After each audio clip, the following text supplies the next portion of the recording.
Hello दोस्तों, कैसे हैं आप सभी। तो चलिए आज फिर एक नया सेट फैन से रिलेटेड है, जो कि बैक ईयर का पूछा हुआ क्वेश्चन ही है। तो चलिए इसको हम लोग शुरू करते हैं। तो चलिए देखते हैं। पहला क्वेश्चन है आपके पास, पानी का घनत्व अधिकतम होता है। आपको बताना है इसका आंसर। पानी का घनत्व अधिकतम होता है। पहला है 4 डिग्री सेल्सियस पर, दूसरा है 4 केल्विन सेल्सियस पे, तीसरा है 4 फ़ारेनहाइट पर, और जब चौथा है -4 डिग्री सेल्सियस पे। तो आपको बताना है पानी का घनत्व अधिकतम होता है। तो चलिए दोस्तों इसका हम लोग आंसर देखते हैं। इसका आंसर होगा पहला, 4 डिग्री सेल्सियस पर पानी का घनत्व अधिकतम होता है। ठीक है, चलिए नेक्स्ट क्वेश्चन की तरफ बढ़ते हैं। अगला क्वेश्चन है दोस्तों, प्रकाश का शून्यावकाश में वेग अनुमानतः है। प्रकाश का शून्यावकाश में वेग अनुमानतः है 3 × 10⁸ मीटर प्रति सेकेंड। दूसरा ऑप्शन है 3 × 10⁻, पहला ऑप्शन है 3 × 10⁻10 मीटर पर सेकेंड। दूसरा ऑप्शन है 3 × 10⁸ मीटर पर सेकेंड। तीसरा ऑप्शन है 3 × 10⁻10 किलोमीटर पर सेकेंड। चौथा ऑप्शन है 3 × 10⁸ प्रकाश वर्ष। तो चलिए इसका यदि आंसर हम लोग देखते हैं तो इसका आंसर होगा दोस्तों 3 × 10⁸ मीटर पर सेकेंड जो है प्रकाश का शून्यावकाश में वेग अनुमानतः है 3 × 10⁸ मीटर पर सेकेंड। ठीक है, चलिए नेक्स्ट क्वेश्चन की तरफ बढ़ते हैं। नेक्स्ट क्वेश्चन है दोस्तों, देख सकते हैं, फ्यूज का सिद्धांत है। फ्यूज का सिद्धांत है। पहला ऑप्शन है आपके पास विद्युत का रासायनिक प्रभाव, दूसरा ऑप्शन है विद्युत का यांत्रिक प्रभाव, तीसरा ऑप्शन है विद्युत का ऊष्मीय प्रभाव, और चौथा ऑप्शन है आपके पास विद्युत का चुंबकीय प्रभाव। तो चलिए आप लोग इसका आंसर कमेंट बॉक्स में भी वैसे बता सकते हैं, जैसा भी हो। तो चलिए इसका आंसर यदि हम लोग देखते हैं दोस्तों, तो इसका यह आंसर होगा आपको विद्युत का ऊष्मीय प्रभाव में फ्यूज का सिद्धांत जो होता है तो विद्युत का ऊष्मीय प्रभाव। यदि देखा जाए तो फ्यूज विद्युत परिपथ का एक संरक्षात्मक अवयव है। यह टीन और लेड के मिश्र धातु से बना पतला तार होता है। टीन और लेड से बना पतला तार होता है जिसका गलनांक कम तथा प्रतिरोधक उच्च होता है। ठीक है दोस्तों, अब ये जो है एक निश्चित मान से अधिक धारा प्रभावित होने पर ये जो है वो पिघल के इसका तार जो है वो टूट जाता है, जिससे कि विद्युत यंत्र सुरक्षित रहते हैं। तो इसीलिए इसका जो फ्यूज का सिद्धांत विद्युत उसमें प्रभाव पड़ जाता है। ठीक है, चलिए नेक्स्ट क्वेश्चन की तरफ बढ़ते हैं। अगला क्वेश्चन है, देख सकते हैं, दूरदृष्टि निवारण के लिए काम में लेते हैं। कौन सा लेंस हम लोग दूरदृष्टि निवारण के लिए काम में लेते हैं। पहला है अवतल लेंस, दूसरा है उत्तल दर्पण, तीसरा है उत्तल लेंस, चौथा है अवतल दर्पण। तो चलिए दोस्तों इसका आंसर हम लोग देखते हैं। तो इसका आंसर होगा दोस्तों उत्तल लेंस जो है वो दूरदृष्टि निवारण के लिए लाया जाता है। उत्तल लेंस एक्चुअली दूरदृष्टि दोष से ग्रसित व्यक्ति जो होता है वो दूर की वस्तु को ठीक ढंग से नहीं देख सकता है। परंतु आप लोगों को भी पता है कि 25 सेंटीमीटर दूर रखी वस्तु उसे धुंधली दिखाई देती है, क्योंकि एक सामान्य दूरी जो है वो 25 सेंटीमीटर रखा गया है। ठीक है, तो इसीलिए ऐसे व्यक्ति के लिए जो है वो उत्तल लेंस का प्रयोग उचित होता है। ठीक है, तो इसका आंसर होगा उत्तल लेंस। ठीक है, चलिए नेक्स्ट क्वेश्चन की तरफ बढ़ते हैं।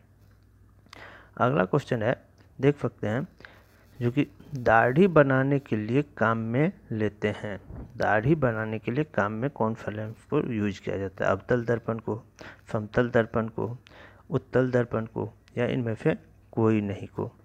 तो चलिए यदि इसका आंसर हम लोग देखें तो दाढ़ी बनाने के लिए जो है हम लोग अवतल दर्पण का उपयोग करते हैं दाढ़ी बनाने के लिए।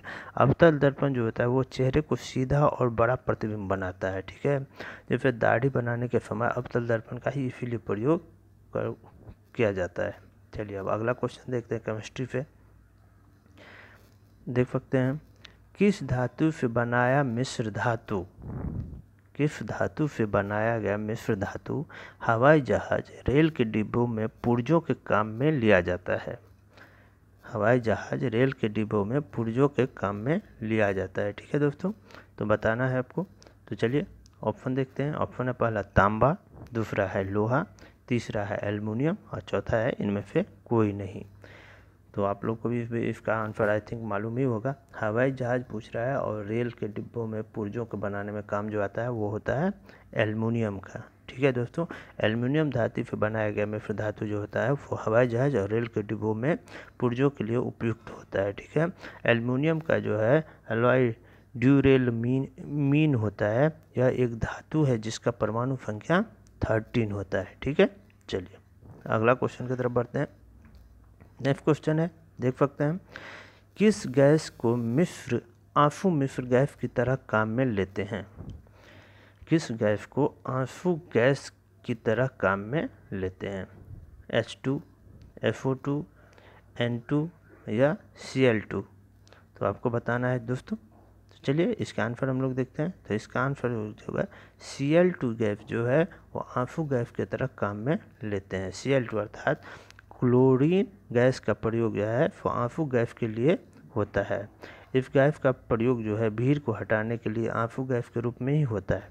हाइड्रोजन के साथ मिलाकर इसे जो है अभिक्रिया करती है। ठीक है, चलिए नेक्स्ट क्वेश्चन की तरफ बढ़ते हैं। अगला क्वेश्चन है दोस्तों, रसायन उद्योग में कौन सा तेजाब मूल रासायनिक माना जाता है? रसायन उद्योग में कौन सा तेजाब जो है वो मूल रासायनिक माना जाता है? तो चलिए आपके पास ऑप्शन है, पहला H2CO3, दूसरा ऑप्शन है HNO3, तीसरा ऑप्शन है H2SO4, चौथा ऑप्शन है HCl। ठीक है दोस्तों, तो आपको बताना है। तो चलिए इसका हम लोग आंसर यदि देखें तो आंसर होगा तीसरा H2SO4 जो है रसायन उद्योग में जो है तेजाब मूल रसायन में माना जाता है। ठीक है, ये गंध अम्ल का सल्फ्यूरिक एसिड का तीव्र अकार्बनिक अम्ल है जिसका उपयोग जो होता है वो आधुनिक उद्योग जगत में किया जाता है H2SO4 का। ठीक है, चलिए नेक्स्ट क्वेश्चन की तरफ बढ़ते हैं। अगला क्वेश्चन है, देख सकते हैं, परमाणु के नाभिक में निम्नलिखित कण होते हैं। परमाणु के नाभिक में निम्नलिखित कण होते हैं। पहला ऑप्शन है आपके पास प्रोटॉन और न्यूट्रॉन, दूसरा ऑप्शन है इलेक्ट्रॉन और एक अल्फा कण, एक कण है।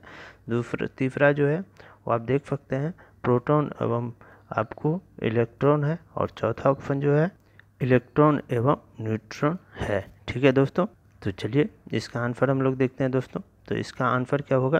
तो इसका आंसर होगा दोस्तों आपको परमाणु के नाभिक में जो है आपको प्रोटॉन एवं न्यूट्रॉन का जो है नाभिक में निम्नलिखित कण होता है प्रोटॉन एवं न्यूट्रॉन परमाणु के नाभिक में। ठीक है दोस्तों, चलिए नेक्स्ट क्वेश्चन की तरफ बढ़ते हैं।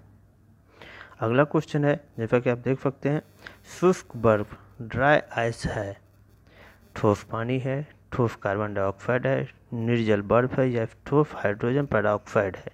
ठीक है, तो इसका आंसर आपको बताना है दोस्तों। तो शुष्क जल जो होता है वो क्या होता है? तो ठीक है, तो चलिए इसका देखते हैं। इसका पहले भी कोई क्वेश्चन आ चुका है, तो देख सकते हैं इसका जो आंसर होगा वो होगा आपको ठोस कार्बन डाइऑक्साइड जो है, शुष्क जल जो होता है वो ठोस कार्बन डाइऑक्साइड होता है। ठीक है, एक्चुअली ये उच्च दाब पर जब कार्बन डाइऑक्साइड को संपीड़ित किया जाता है तो यह संघनित होकर द्रव में बदल जाता है और संपीड़ित करने पर ठोस में बदल जाता है। कार्बन डाइऑक्साइड के इसी रूप को शुष्क बर्फ कहते हैं। ठीक है, चलिए नेक्स्ट क्वेश्चन कर देखते हैं। अगला क्वेश्चन है, देख सकते हैं, धोने के सोडा का रासायनिक सूत्र है। धोने के सोडा का रासायनिक सूत्र है NaOH, दूसरा Na2CO3, तीसरा NaHCO3, चौथा CaOH2। ठीक है, तो इसका आंसर आपको बताना है। तो चलिए यदि इसका आंसर हम लोग देखें तो Na2CO3 जो है धोने के सोडा का रासायनिक सूत्र है। ठीक है, ये Na2CO3 कपड़ा धोने के सोडा सोडियम कार्बोनेट होता है जिसका रासायनिक सूत्र Na2CO3 होता है। ठीक है, चलिए नेक्स्ट क्वेश्चन की तरफ बढ़ते हैं। अब जो क्वेश्चन है आपके लिए वो बायो से रिलेटेड क्वेश्चन है दोस्तों, देख सकते हैं आप। तो चलिए देखा जाए क्वेश्चन।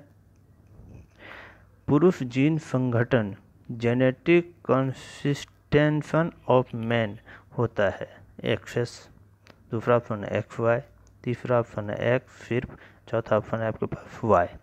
तो आपको इसका आंसर बताना है दोस्तों। तो बहुत सारे लोगों को पुरुष जीन संगठन जो है जेनेटिक कॉन्सिस्टेंशन ऑफ मैन जो है ये है होता है एक्स और वाई, क्योंकि आप लोग को भी पता है क्योंकि मनुष्य की एक लिंगी जीव होता है जिसमें गुणसूत्रों की संख्या 23 होते हैं, 23 + 23 46 मिलकर होते हैं, जो माता एवं पिता दोनों से प्राप्त होते हैं। तो माता में XS गुणसूत्र तथा पिता में XY गुणसूत्र होते हैं। जब यह गुणसूत्र XY मिलता है तो पुरुष युग्म बनता है, इसीलिए लिंग निर्धारण में जो है वो पुरुष की भूमिका होती है। ठीक है, चलिए नेक्स्ट क्वेश्चन की तरफ बढ़ते हैं। अगला क्वेश्चन आप देख सकते हैं, निम्न रक्त वर्ग सर्वाधिक दाता, जिसको आप लोग कहते हैं यूनिवर्सल डोनर, ठीक ना, होता है। ये पीछे भी क्वेश्चन हम लोग देख सकते हैं, देख चुके हैं, आप लोग को भी इसका आंसर पता ही होगा। तो चलिए इसका आंसर यदि हम लोग देखें तो आपको कहता है डोनर कह रहा है, तो ठीक है, तो इसका ऑप्शन सेकंड हो जाएगा। ओ जो होता है वो डोनर होता है, ए बी जो होता है वो एक्सेप्टर होता है। ठीक है, चलिए अगला क्वेश्चन की तरफ बढ़ते हैं। प्रकाश संश्लेषण होता है, प्रकाश संश्लेषण होता है रात्रि में, दिन में और रात्रि में दोनों में, दिन में अथवा रात्रि में, केवल दिन में। तो आपसे पूछ रहा है जो कि प्रकाश संश्लेषण होता है, तो यदि इसका आंसर हम लोग देखें दोस्तों तो ये होगा केवल दिन में होता है प्रकाश संश्लेषण। एक्चुअली प्रकाश संश्लेषण की क्रिया केवल दिन में ही होती है और इसमें जो है कार्बन डाइऑक्साइड, पानी, क्लोरोफिल और सूर्य के प्रकाश जो होता है दोस्तों, सूर्य का ताप आवश्यक होता है और पौधे इसी से अपना भोजन की क्रिया बनाते हैं, भोजन बनाते हैं। ठीक ना, चलिए नेक्स्ट क्वेश्चन की तरफ बढ़ते हैं। अगला क्वेश्चन आप देख सकते हैं। नेक्स्ट क्वेश्चन है, प्रकाश संश्लेषण के लिए कौन सी गैस आवश्यक है? प्रकाश संश्लेषण के लिए कौन सी गैस आवश्यक है? आपके पास ऑप्शन है O2, दूसरा ऑप्शन है CO, तीसरा ऑप्शन है आपके पास N2 और चौथा ऑप्शन है CO2। तो आपको बताना है प्रकाश संश्लेषण की कौन सी गैस आवश्यक है। तो चलिए यदि इसका आंसर हम लोग देखें तो इसका आंसर होगा दोस्तों CO2, कार्बन डाइऑक्साइड जो है प्रकाश संश्लेषण के लिए ये उपयोगी होता है। ठीक है, एक्चुअली कार्बन डाइऑक्साइड पौधे के लिए जो है प्राणदायी गैस है। ठीक ना, जैसे हम लोग के लिए ऑक्सीजन है वैसे ही वायुमंडल में पाई जाने वाली यह गैस जो है CO2 की मात्रा 0.03% है वायुमंडल में। ठीक है, और CO2 गैस जंतु जगत द्वारा श्वास के रूप में बाहर छोड़ी जाती है, परंतु दिन के समय CO2 गैस ही ग्रहण करते हैं। चलिए नेक्स्ट क्वेश्चन की तरफ बढ़ते हैं। अगला क्वेश्चन है, देख सकते हैं, जीव विकास को सर्वप्रथम किसने समझाया? जीव विकास के बारे में सर्वप्रथम किसने समझाया? पहला ऑप्शन है आपके पास न्यूटन, दूसरा ऑप्शन है आपके पास आइंस्टीन, तीसरा है चार्ल्स डार्विन और चौथा है लैमार्क। तो आपको बताना है। तो चलिए यदि इसका आंसर हम लोग देखें तो इसका आंसर होगा दोस्तों लैमार्क जो है फिर जैव विकास को सर्वप्रथम समझाया था बारे में लैमार्क ने। ठीक है, एक्चुअली ये जो है वो आपको 1859 में हुआ था। चलिए फिर अगला क्वेश्चन की तरफ बढ़ते हैं। नेक्स्ट क्वेश्चन है, देख सकते हैं, प्रयोगशाला में सर्वप्रथम DNA का संश्लेषण सिंथेसिस किया था? मिलर ने, खुराना ने, डी वेरिस ने या कैल्विन ने? ठीक है दोस्तों, तो इसका आंसर आपको बताना है। तो चलिए दोस्तों इसका आंसर हम लोग देखते हैं। इसका आंसर जो होगा दोस्तों, प्रयोगशाला में सर्वप्रथम DNA का संश्लेषण सिंथेसिस किया था। तो इसका यदि हम लोग आंसर देखें तो इसका आंसर होगा आपको खुराना ने। किसने? खुराना ने प्रयोगशाला में सर्वप्रथम DNA का संश्लेषण किया था। एक्चुअली ये प्रयोगशाला में DNA का संश्लेषण डॉक्टर, जिनका पूरा नाम डॉक्टर अरविंद खुराना है, और इसके लिए उन्हें जो है 1968 ईस्वी में जो है आपको नोबेल पुरस्कार से भी इन्हें सम्मानित किया गया था। ठीक है, चलिए नेक्स्ट क्वेश्चन की तरफ बढ़ते हैं। ये अगला क्वेश्चन है और ये लास्ट क्वेश्चन है दोस्तों। जैसा कि आप देख सकते हैं, कृषि में युग्म पैदावार का आशय को उगाने से है। कृषि में युग्म पैदावार के आशय से उगाने से है विभिन्न मौसमों पर 2 फसल। दूसरा ऑप्शन है आपके पास एक ही साथ 2 फसल। तीसरा ऑप्शन है अन्य फसल के साथ 2 फसल और चौथा ऑप्शन है इनमें से कोई नहीं। तो चलिए यदि इसका आंसर हम लोग देखें तो ये आंसर होगा एक ही साथ दो फसल। कृषि में युग्म पैदावार का आशय है एक ही साथ दो फसल, मतलब एक ही बार में आपको कर सकते हैं दो फसल का उपयोग। तो चलिए दोस्तों, आज के लिए इतना ही। कल हम लोग फिर मिलते हैं इसी समय में। आपके लिए फिर एक नया सेट लेकर आएंगे, और अब जो भी आएगा वो एक्सप्लेनेशन होगा दोस्तों। तो चलिए, इस चैनल को लाइक कर लीजिएगा दोस्तों, सब्सक्राइब कर लीजिएगा ज़रूर। Thank you. जय हिंद।